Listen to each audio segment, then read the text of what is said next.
에덴 동산과 세상과 천국에서의 기도라는 제목으로 함께 은혜를 나누고자 합니다. 이 세상에서는 다툼과 싸움이 끊어지지 않습니다. 그 이유가 인적 물적 자원이 부족하기 때문이고, 하나님께서는 풍성하게 주셨을지라도 소수의 사람이 그것을 다 움켜쥐고 있으므로 사람들에게 평등히 나눠주지 못해서 그것으로 다투고 싸우는 것입니다. 이 세상은 레드오션의 치열한 피투성이 나는 경쟁사회인 것입니다. 그러나 하나님께서는 말씀하십니다. 너희가 구하여도 얻지 못하는 너희가 얻지 못하는 것은 하나님께 기도하지 않기 때문이다. 하나님의 세계는 블루오션의 세계로 하나님께서는 무한히 광대한 자원과 능력을 주실 수 있는데, 이 세상에 보이는 사람들 것만 서로 물고 찢고 싸우니까 세상의 고통과 분열과 좌절이 끊어지지 않는 것입니다. 우리는 하나님께 기도함으로써 우리의 필요한 것을 체험받을 뿐만 아니라 다른 사람에게도 나눠줄 수 있는 사람이 되어야 될 줄로 믿습니다. 이 세상에는 세 부류의 사람이 있어서 어떤 사람은 절대 기도하지 않습니다. 어떤 사람은 필요할 때만 기도하고 필요한 것이 채워지면 기도를 중단합니다. 또 어떤 사람은 항상 하나님을 찬양하고 예배하며 하나님과 가까이 지낸 사람이 있습니다. 이 세 부류의 기도의 사람이 있는데, 오늘 우리 함께 나눌 말씀을 통하여 우리 한 사람 한 사람 성도 여러분은 어떤 부류에 속하는지 한번 점검해 보시기 바랍니다. 첫째로 에덴 동산에서의 기도를 우리가 살펴봅니다. 기도는 하나님과의 영적 대화이기 때문에 에덴 동산에서도 기도가 있었습니다. 우리가 에덴 동산에서 기도가 있었다는 것을 공동번역으로 창세기 3장 8절 이하의 말씀을 통하여 충분히 유추할 수 있습니다. 날이 저물어 산들바람이 불 때 야훼 하나님께서 동산을 거니시는 소리를 듣고 아담과 그의 아내는 야훼 하나님 눈에 띄지 않게 동산나무에 숨었다. 야훼 하나님께서 아담을 부르셨다. 너 어디 있느냐? 어떤 소리가 나는데 아담과 하와가 그 소리 나는 것을 알고 있었다는 것입니다. 평상시에 하나님이 저녁 산들바람이 불 때 나와서 아담과 하와 대화를 나누신 기도의 그런 교제를 나누셨기 때문에 아담과 하와가 범죄한 이후에는 하나님이 두려워 이 뒤에서 나옵니다만 그래서 숨었다는 것입니다. 그리고 하나님께서는 마땅히 산들바람이 불 때 아담과 대화를 나눴었는데 아담이 없으니까 너 어디 있느냐고 부르신 것입니다. 에덴 동산에서도 하나님과의 대화, 기도가 있는 것입니다. 그런데 이 기도는 어떤 기도겠습니까? 오늘날 수많은 사람들이 해외여행을 많이 해가지고 다니다 보면 지구의 환경오염이 아주 극심하고 그야말로 기후의 변화가 무쌍한 엘니뇨 현상이 일어나는데도 불구하고 세상에는 참 절경이 많이 있습니다. 저토록 아름다운 산천과 구름과 아름다운 나무와 꽃들이 있는가, 그걸 보면 참 기가 막힙니다. 이 세상이 오염되지 않았더라면 정말로 얼마나 아름다운 세상인가. 에덴 동산에서 아담과 하와는 이 위대한 아름다운 창조의 세계를 보면서 끊임없이 하나님을 찬양하는 기도를 올렸을 것입니다. 우리의 기도의 첫 번째는 찬양의 기도였던 것입니다. 시편 57편 10절 이하에 보면 무릇 주의 인자는 커서 하늘에 미치고 주의 진리는 궁창에 이르나이다. 하나님이여 주는 하늘 위에 높이 들리시며 주의 영광이 온 세계 위에 높아지기를 원하나이다. 그 아름다운 산천을 보면서 하나님의 지으신 솜씨를 찬양하고 주님의 이름을 높이지 않을 수 없는 것입니다. 아담과 하와는 이와 같이 찬양의 기도로 하나님께 영광을 돌렸습니다. 수많은 땅과 산천, 하나님이 지으신 피조물을 보면 모든 것이 아름다웠습니다. 그때는 상암도 해암도 없는 에덴 동산이었기 때문에 모든 동식물들이 그때는 서로 약육강식의 그런 피투성이 나는 그런 세계가 아니었습니다. 그러므로 이사야 11장에 있는 것처럼 이리와 염소, 사자가 소와 같이 풀을 뜯고 어린아이가 독사굴에 손을 넣어도 물지 않는 아름다운 자연 환경이었을 것입니다. 그런 속에서 아담과 하와는 이 모든 피조물로 인하여 하나님을 찬양하는데, 후대에 비록 타락된 시대의 시편이긴 합니다만 시편 148편 7절 이하에도 이와 같이 만물 보고 찬양하라고 시인은 권고하고 있습니다. 너희 용들과 바다여 땅에서 야훼를 찬양하라. 불과 우박과 눈과 안개며 그의 말씀을 따르는 광풍이며 산들과 모든 작은 산과 과수와 모든 백항목이며 짐승과 모든 가축과 기는 것과 나는 새며 세상의 왕들과 모든 백성들과 고관들과 땅의 모든 재판관들이며. 오늘날 왕들과 백성, 고관과 땅의 재판관들이 함께 찬양하는 것은 참 어렵죠. 세상은 여러 가지로 뒤집어지고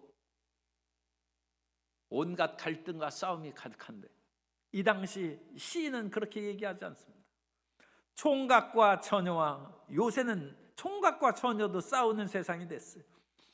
노인과 아이들과 야훼의 이름을 찬양할지어다. 그의 이름이 홀로 높으시며 그의 영광이 땅과 하늘 위에 뛰어나심이로다. 아담과 하와가 에덴 동산에 살 때는 이와 같이 하나님께 찬양하고, 또한 하나님께서 이루어 놓으신 모든 것을 위하여 감사함이 넘쳐나요. 우리가 열심히 일해서 직장에서 승진하고 열심히 일했는데 물건이 다 팔렸어요. 그래서 하루 종일 팔아야 되는데 오전 낮에 다 팔렸어요. 그럼 감사가 저절로 나오죠. 일했는데 왜 감사가 나옵니까? 원래 일의 성취도가 높고 그 모든 한 일이 좋은 결과를 얻으면 일하는 기쁨을 비할 데가 없습니다. 그런 것처럼 하나님께서는 아담과 하와가 타락하기 이전에도 일을 주셨어요. 그리고 일의 기쁨을 누리게 하셨습니다. 창세기 2장 15절을 보면 야훼 하나님이 그 사람을 이끌어 에덴 동산에 두어 그것을 경작하며 지키게 하시고, 사람이 하나를 심었는데 30배, 60배, 100배로 거두는 거예요. 얼마나 놀랍고 기쁩니까? 농경의 기원설에 사람들은 우연히 그야말로 씨앗을 가다가 진흙밭에 엎드렸는데 그것을 나중에 보니까 싹이 무수히 돋는 것을 보고 씨앗을 심는 법을 배우게 되었다. 그것이 오아시스 이론입니다. 그런 경작의 첫 이론을 얘기하기도 하는데, 아담이 씨앗을 심고 경작하는데 그것이 헛되게 사라지지 아니하고 30배, 60배, 100배로 거두면 사람은 누구나 심고 거두기를 원할 것입니다. 그 풍성함으로 인하여 하나님께 감사하는 것입니다. 노동이 저주가 된 것은 아담과 하와가 타락한 이후에, 에덴에서 쫓겨난 이후에 그 일이 생긴 것입니다. 사람이 공부해서 성적이 오르면 학생들은 공부하기를 원합니다. 직장에서 열심히 일하는데 인정받고 승진하면 누가 직장에서 열심히 일을 안 하겠습니까? 그런데 그것이 인정받지 못하고 꾀나 피우고 술수를 피우는 사람이 승진한다면 사람이 일할 의욕을 상실해버립니다. 그것은 노동이 저주화됐기 때문입니다. 그러나 아담 때에는 하나님께서 일하는 것이 하나님께 영광을 돌리고 풍성한 열매를 거둠으로 일을 하며 아담은 감사했습니다. 더 나아가서 아담은 아내를 주신 것을 인하여 감사했습니다. 아담이 아직 하와가 지어지기 전에 혼자 살면서 땅의 모든 것들이 다 지어졌는데 아담에게 돕는 배 필요 없는 것을 하나님께 보셨어요. 오늘날 반려동물이 많이 있는데 사람이 사람으로 말미암아 기쁨을 얻지 못하고 반려동물로, 반려식물로 말미암아 기쁨을 얻는 것은 참 이 시대의 어려움을 얘기해 주는 것입니다. 그런데 아담은 그 당시 오늘날의 반려동물보다 훨씬 싸우지 않고 다투지 아니하고 해악이 없는 그런 모든 동식물을 보았는데도 마음에 기쁨이 없어요. 돕는 배필이 나에게 없다고 생각했습니다. 그러자 하나님께서 아담을 깊이 잠들게 하시고 그 갈빗대 하나를 뽑아가지고 그것으로 하와 여자를 만드셨습니다. 그 하와를 본 후에 비로소 아담이 기쁨 가운데 감사함으로 외칩니다. 창세기 2장 23절에 아담은 이렇게 외쳤다. 드디어 나타났구나. 내 뼈에서 나온 뼈요 내 살에서 나온 살이로구나. 지아비에게서 나왔으니 지엄이라고 부르리라. 이 번역을 택한 것은 지아비에서 지엄이가 나오는 말의 유사성 때문입니다. 원래 히브리어로는 이 남자에게서 나왔으니 여자라고 부른다는 것이 남자가 이슈입니다. 이슈에서 나왔은즉 이샤라, 그것은 여성형 어입니다. 이슈 이샤 비슷하지 않습니까? 그런데 우리 만말에서는 그런 유사한이 남자에게서 여자가 나왔는데 그게 무슨 말인지 몰라요. 그런데 이 지어미에서 지아비에서 나왔은즉 지어미라고 부르리라. 말이 유사하잖아요. 히브리적인 아주 그 유사한 번역을 한 것입니다. 그런데 중요한 것은 아담이 자기 갈비뼈로 만든 그 아내를 보고 기쁨이 터져 나오고 감사함이 넘쳐나. 에덴 동산에는 찬양이 있고 감사가 넘쳐난 기도의 두 가지 중요한 제목이죠. 항상 찬양과 감사로 하나님을 영화롭게 하는 성도 여러분 되시기를 주님 이름으로 축복합니다. 그런데 기도에는 그것뿐만 아니라 죄의 고백과 간구도 있어요. 그 죄의 고백과 간구는 두 번째로 세상에 나왔을 때 아담과 하와에게 시작된 기도입니다. 아담과 하와가 에덴 동산에서 하나님께서 금지하신 선악을 알게 하는 나무 열매를 따먹었어요. 그리고 나서 하나님께서 동산에 선들바람 불 때 나오셨을 때 하나님께서 아담을 부르셨어요. 너희가 어디 있느냐? 그러자 아담이 창세기 3장 10절에서 고백합니다. 이르되 내가 동산에서 하나님의 소리를 듣고 벗었으므로 두려워하여 숨었나이다. 아담에게 나온 죄의 고백입니다. 내가 이제 두렵습니다. 이전엔 하나님이 두렵지 않았는데 하나님의 명령을 어기고 말씀을 어긴 후에는 두렵습니다. 부모님이 하라는 말씀을 어겼으면 자녀는 부모를 보기가 두렵고 마음에 고통이 다가오는 것입니다. 그래서 아담이 죄의 고백을 하는 것입니다. 내가 두려워서 숨었습니다. 하나님의 온전한 사랑에서 떨어져 나간 아담과 하와에게는 하나님과 같이 되는 놀라운 빛과 영광이 있는 것이 아니라 수치와 두려움이 다가왔다는 것이 놀라운 것입니다. 인간이 하나님 없이 살아가면 무엇인가 잘 될 것 같아도 그 마음 가운데는 끊임없이 다가오는 정죄의식과 열등의식과 패배의식이 그 사람을 사로잡는 것입니다. 아담과 하와가 그 시작인 것입니다. 요한일서 4장 18절에 말씀합니다. 사랑 안에 두려움이 없고 온전한 사랑이 두려움을 내쫓나니 두려움에는 형벌이 있음이라. 두려워하는 자는 사랑 안에서 온전히 이루지 못하였느니라. 아담이 죄를 짓고 두려움이 다가오자 하나님께서 두려움에 따르는 형벌 심판을 내리셨어요. 그 심판이 에덴 동산에서 쫓아내는 것입니다. 창세기 3장 23절 이하에서 말씀합니다. 야훼 하나님이 에덴 동산에서 그를 내보내어 그의 근원된 땅을 갈게 하시니라. 이때부터 땅을 갈고 노동하는 것은 저주입니다. 왜 그렇습니까? 그 다음에 내가 땅에서 아무리 씨앗을 뿌리고 가려도 가시와 엉겅퀴가 난다는 거예요. 노동의 기쁨이 많이 사라졌어요. 30배, 60배, 100배로 못 거두는 것입니다. 홍수가 나와서 오히려 싹 쓸어버리고 하나도 없어질 수도 있는 것입니다. 갈게 하시니 이같이 하나님이 그 사람을 쫓아내시고 에덴 동산 동쪽에 그룹은 케루빔이라는 천사를 말합니다. 그룹임 천사들과 두루 도는 불칼을 두어 생명나무의 길을 지키게 하시니라. 아담과 하와가 성경에는 없습니다만 제 생각에는 빈손으로는 나오지 않았을 것이다. 하나님은 인자하시니까 아마 1년분은 먹을 식량을 주지 않았을까 생각합니다. 그리고 너 농사 지으라는 거야. 농사 지어서 먹으려면 1년분은 줘야죠. 그래서 아담과 하와가 쌀 한 가마씩 지고 나왔어요.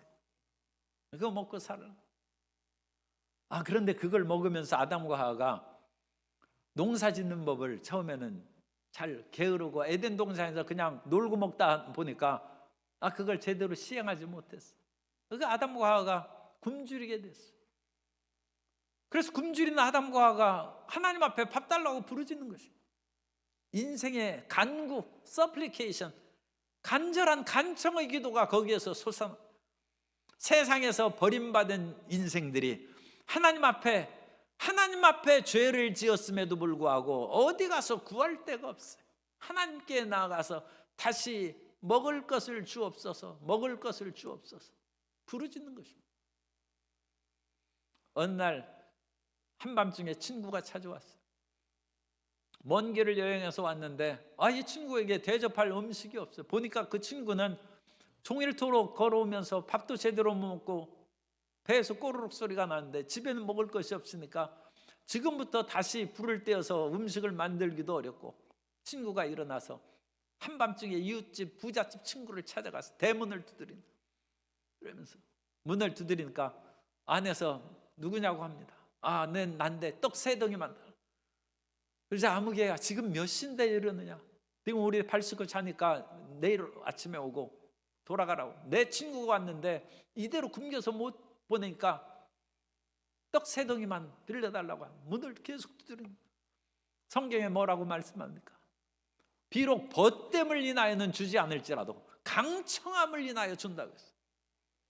그때부터 인간의 부르짖음은 낮에도 부르짖고 밤에도 부르짖고, 불의한 재판관에게 한맺힌 과부가 내 원한을 풀어주셔서 하고 부르짖는 것처럼 끈질기게 기도합니다. 그래서 응답을 받고 이 간절한 기도가 하늘에 상달되어서 일용할 양식을 얻고 그렇게 살아가는 것입니다. 이스라엘 백성들이 광야에 나왔는데 보니까 이 광야의 메마른 땅에 마실 물이 없어요. 그러니까 그 백성들이 부르짖어 기도합니다. 그러자 모세가 백성들이 목마름 알고 하나님 앞에 부르짖음에 반석을 치라고 하니까 반석을 쳐서, 이 돌멩이를 쳐서 무슨 물이 나오겠습니까? 그런데 하나님의 능력으로 모래 밑에 있는 모든 습기를 끌어가지고 반석에서 물이 터져 나오게 하십니다. 세상의 갈증이 얼마나 많습니까? 그 갈증에서 하나님께서 마실 물을 주시는 거예요. 세상에 사는 분들은 기도하는 사람이 되시기를 바랍니다. 하나님께서는 배고프고 목마를 때 우리에게 먹을 양식을 주시고 마실 물을 주시고, 또 병들어서 고통당할 때 하나님께서 우리를 치료해 주십니다. 그런데 하나님의 치료에는 앞에 단서가 있어요. 출애굽기 15장 26절에 보면 이르시되 너희가 너희 하나님 나 야훼의 말을 들어 순종하고 내가 보기에 의를 행하며 내 계명에 귀를 기울이며 내 모든 규례를 지키면 내가 애굽 사람에게 내린 모든 질병 중 하나도 너희에게 내리지 아니하리니 나는 너희를 치료하는 야훼임이라. 하나님은 치료하시는 야훼 하나님이신데 우리가 이 세상에서 끊임없이 질병에 시달립니다. 그럴 때 우리 마음을 돌이켜서 하나님의 말씀을 읽고 묵상하고 그 말씀을 지켜 행하면서 주님 내 병을 고쳐 주옵소서 하면 주님께서 치료해 주신다는 것입니다. 하나님께서는 우리에게 일용할 양식을 주실 뿐만 아니라 우리를 치료하시는 분입니다. 그리고 이 수많은 사람이 하나님 앞에 부르짖어 기도해도 하나님은 그야말로 무한한 능력과 지혜를 가진 분이므로 모든 사람에게 필요한 것을 채워주실 수 있습니다. 그리고 우리가 한 번, 두 번 응답받은 후에 하나님의 길을 떠나서 범죄하고 세상으로 내려갔다 할지라도 주님께서 우리가 부르짖으면 또 응답해 주십니다. 그 사실을 어떻게 알 수 있습니까? 마태복음 18장 22절에 보면 예수께서 이르시되 내게 이르노니 7번뿐 아니라 7번을 70번까지라도 할지니라. 사람이 우리에게 죄를 지었어요. 그런데 똑같은 죄를 지는 거예요. 전번에 돈 5,000원 빌려갔는데 안 갚았어요. 그런데 또 잊어버렸거니 하고 와서 또 3,000원 빌려달라고 또 빌려줬어요. 다음에 오니까 1,000원 빌려 또 빌려. 아니 하나님 몇 번이나 해줘야 됩니까? 7번까지 하면 되겠죠. 베드로가 물으니까 7번뿐 아니라 7번에 70번까지라도 할지라. 사람에게 이와 같이 용서와 이해와 사랑을 요구하신 하나님께서는 우리가 죄짓고 불의할지라도 하나님 앞에 나와 부르짖어 기도하면 70번에 7번 700번을 더한다 할지라도 우리를 받아주시고 용서하시고 죄를 사하여 주실 줄 믿습니다. 인류 역사가 문명사가 5,000년 역사인데 5,000년 역사에서 수백만 수천만 수억 명의 사람들이 하나님 앞에 기도하는 것은 다 비슷합니다. 밥 달라는 거하고 목마르니까 나 삶의 갈증을 해결해 달라는 것이고 병 고쳐 달라는 것. 수백 수만의 사람들이 똑같은 기도하더라도 하나님께서는 그런 기도 질렸다, 듣기도 싫다, 사랑받으면 그야말로 진절머리가 날 거예요. 그런데도 하나님은 오늘날에도 우리에게 일용할 양식을 주시고 우리의 병을 고쳐주십니다. 하나님은 무한한 사랑이십니다.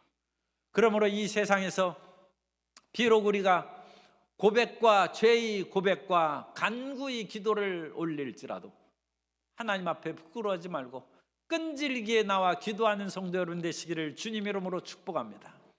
다만 그 가운데 하나님께서 한 번, 두 번 우리의 병을 고쳐주시고 일용할 양식을 주셨으면 기도할 때 좀 감사 기도도 함께 곁들여서 하나님 지난번 주셨으니 감사합니다. 하나님께서 나를 돌보시고 세워주시고 직장도 주셨으니 감사합니다. 이번에도 또 어려운 일을 만났으니 주님 도와주옵소서. 감사와 찬양을 잊지 않고 함께 기도함으로써 주님의 뜻에 더 가까이 나아가는 성도 여러분 되시기를 주님 이름으로 축복합니다. 그래서 우리가 주님께 더 기도를 통하여 가까이 나아갈 수 있는 세 번째 길은 하나님을 구하는 천국의 기도를 올리는 것입니다. 우리가 매번 똑같은 기도를 드리면서 제자리를 반복해서 다람쥐 쳇바퀴 돌듯이 그렇게 기도하면 안 됩니다. 이스라엘 백성들이 하나님의 기적으로 애굽에서 노예로 살다가 나왔는데 그 이스라엘 백성들은 하나님의 10번 재앙을 애굽 사람에게 내리는 이스라엘 백성들의 10번의 기적을 통해서 건지신 일을 눈으로 보았어요. 삶으로 체험했어요. 그런데 이스라엘 백성들은 그거에 대해서 믿음을 얻지 못했습니다. 홍해가 갈라져서 홍해 바다를 마른 땅처럼 걸어갔음에도 불구하고 믿음을 얻지 못했어요.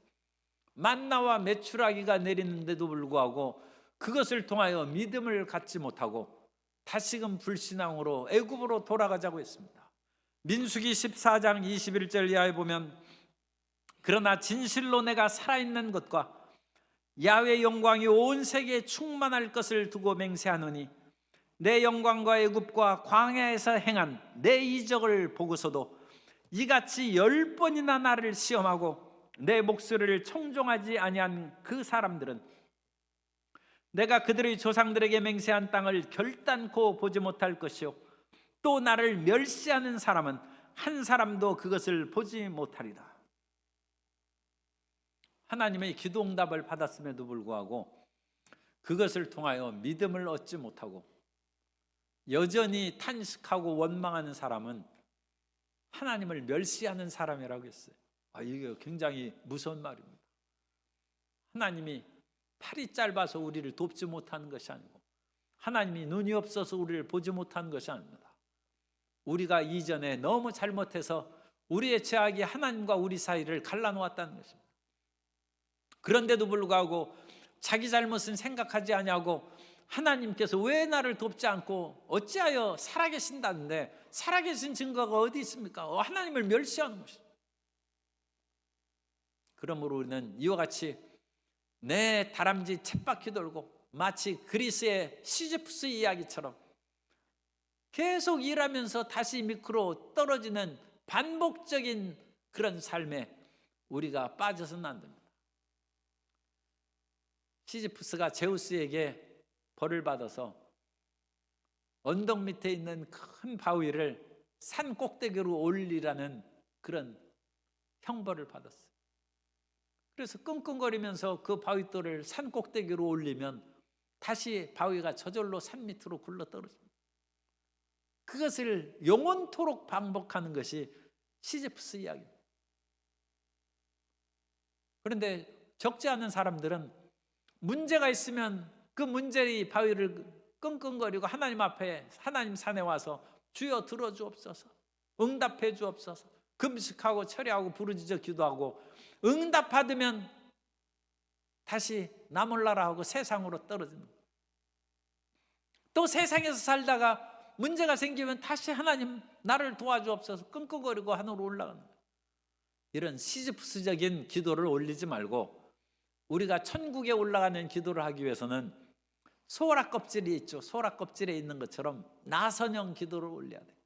이 소라 껍질의 그 입구를 땅에 딱 두면 이렇게 해서 이제 올라갑니다. 그래서 소라의 그것을, 소라나 고동을 까서 잘하면 그것이 딱 해서 동그랗게 해서 딱 돼 있죠. 나선형으로 우리가 하나님 앞에 기도할 때는 가까이 가고 또 멀어질 때도 있어요. 그러나 또 가까이 문제가 생기면 오는 거예요. 그러다 또 세상의 일에 빠져서 멀어집니다. 그러면서도 이것이 계속 위로 상승해서 조금씩 올라가네. 나선형으로 올라가서 마침내는 기도의 꼭대기, 하나님을 만나는 그런 단계에 이르는 것이 소라 껍질의 모습과 같은 나선형 기도입니다. 그래서 우리가 예를 들어서 이제 살펴봅니다. 우리가 병들고 어려움이 생겼어요. 그러면 하나님 앞에 기도해야 되죠. 시편 6편 2절에 보면 야훼여 내가 수척하여 싸우니 내게 은혜를 베푸소서. 야훼여 나의 뼈가 떨리오니 나를 고치소서. 내 영혼도 매우 떨리나이다. 야훼여 어느 때까지니까. 야훼여 돌아와 나의 영혼을 건지시며 주의 사랑으로 나를 구원하소서. 하나님께서는 간절한 기도를 들으시고 우리의 몸을 치료해 주십니다. 그래서 이 사람이, 이 시인이 병에 고침받았어요. 그리고 다른 문제가 또 생겼어요. 그래서 하나님 이번엔 직장을 주옵소서 기도해서 직장이 됐어요. 자녀 시험에 합격해달라고 해서 또 합격이 됐어요. 그러면서 이 사람의 믿음은 나날이 같이 멀어졌다가 문제 있으면 다가오고 하면서 조금씩 올려갔어요.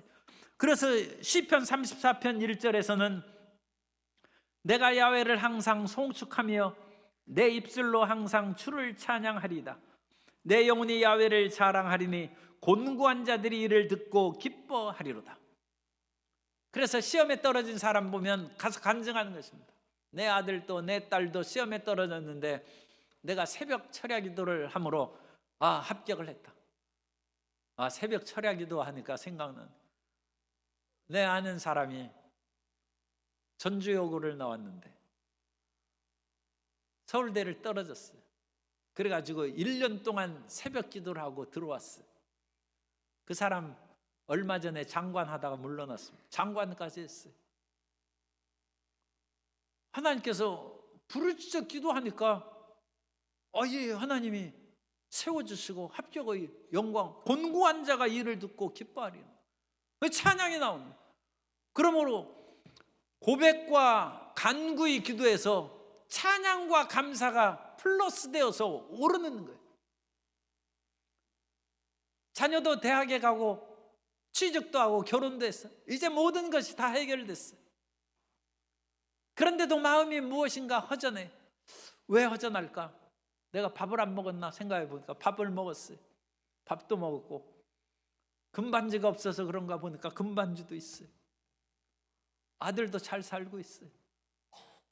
딸도 해외여행 가라고 돈도 보내줬어요. 그런데 모든 것이 다 됐는데 허무해. 왜 그럴까? 마음에 오니까 하나님에 대한 그리움이 있다는 거예요. 그것이 믿음의 성장입니다. 하나님을 그리워하는 성도 여러분 되시기 바랍니다. 시편 42편 1절에 보면 하나님이여 사슴이 시냇물을 찾기에 갈급함 같이 내 영혼이 주를 찾기에 갈급하나이다. 이 시인은 지금 목말라서 부르짖는 게 아니에요. 사슴은 지금 목말라서 시냇물을 찾아요.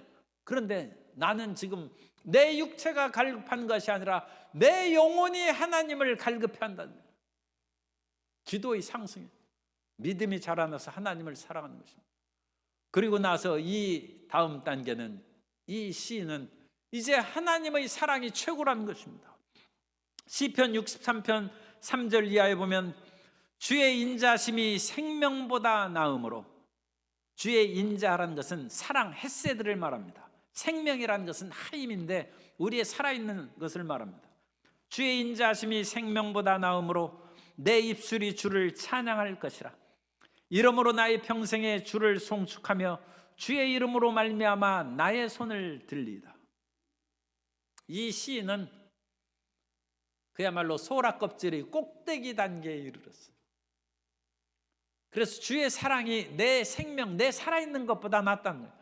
이 내 생명이라는 것은 하임이라는 것으로 산 것을 말하는데, 우리가 살아있으려면 밥을 먹어야죠.